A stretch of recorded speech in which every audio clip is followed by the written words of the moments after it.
Okay, bismillahirrahmanirrahim. Assalamualaikum warahmatullahi wabarakatuh. Saya Ismail bin Sahidan, pelajar OUM Cawangan Temeloh Pahang. Video ini adalah tugasan bagi subjek khidmat masyarakat. Dalam video ini saya akan kongsikan antara aktiviti-aktiviti yang akan saya laksanakan bersama ahli keluarga saya di kawasan sekitar rumah saya. Saya harap aktiviti ini berjalan seperti mana yang dirancang. Okey, jom.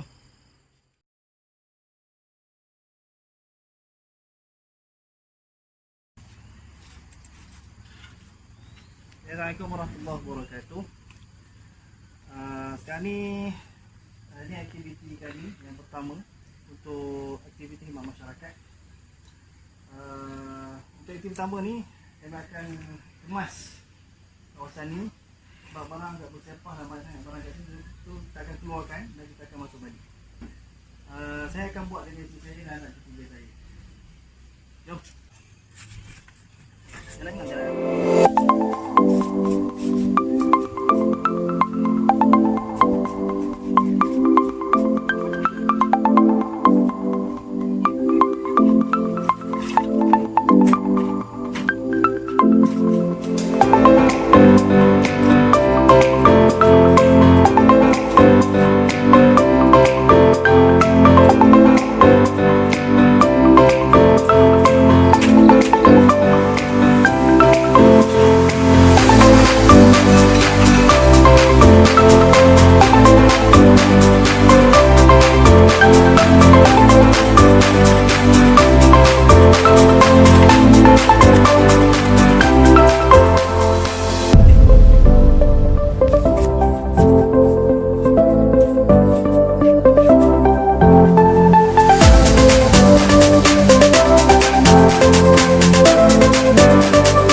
Selesai untuk aktiviti pertama.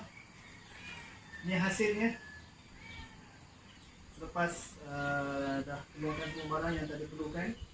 Kami hanya masukkan barang-barang yang kami guna sahaja dan kami letak pada tempat yang sepatutnya. Okay, terima kasih.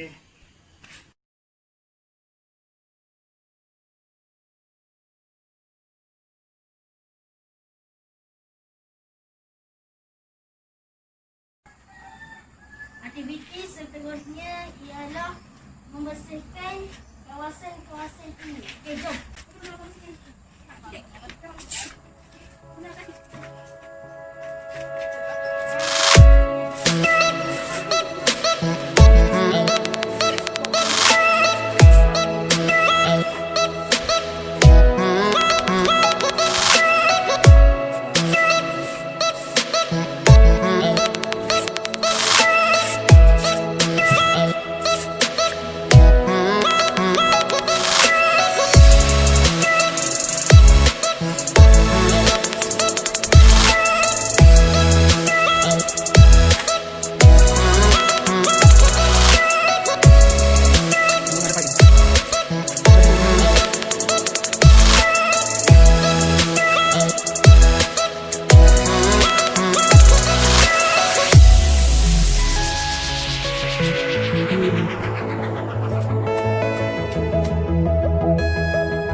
Okey, sekarang ni saya bersama dengan isteri saya Puan Siti Salwa dan anak kedua saya iaitu Afiq Hazim. Okey Puan, secara jujurnya pada pandangan Puan, perlukah kita sebagai ibu bapa untuk melibatkan anak-anak dalam aktiviti khidmat masyarakat macam yang kita lakukan sebentar tadi? Okey, pada pendapat saya sebagai ibu bapa, kita perlulah melibatkan anak-anak kita dengan aktiviti tersebutlah. Dan dari situ kita dapat mengajar mereka tentang tanggungjawab. Okey, Afiq Hazim pula sebagai anak kedua memang tanggungjawab dan tugas tu banyak dipikul lah. Cuma satu soalan, susah ke nak bantu ibu bapa? Mula-mula memang susah, tapi lama-lama kita buat dia senang. Okey, terima kasih kepada Puan dan anak kedua saya atas jawapan tadi. Semoga perkongsian ini memberi manfaat kepada kita semua. Okey, terima kasih.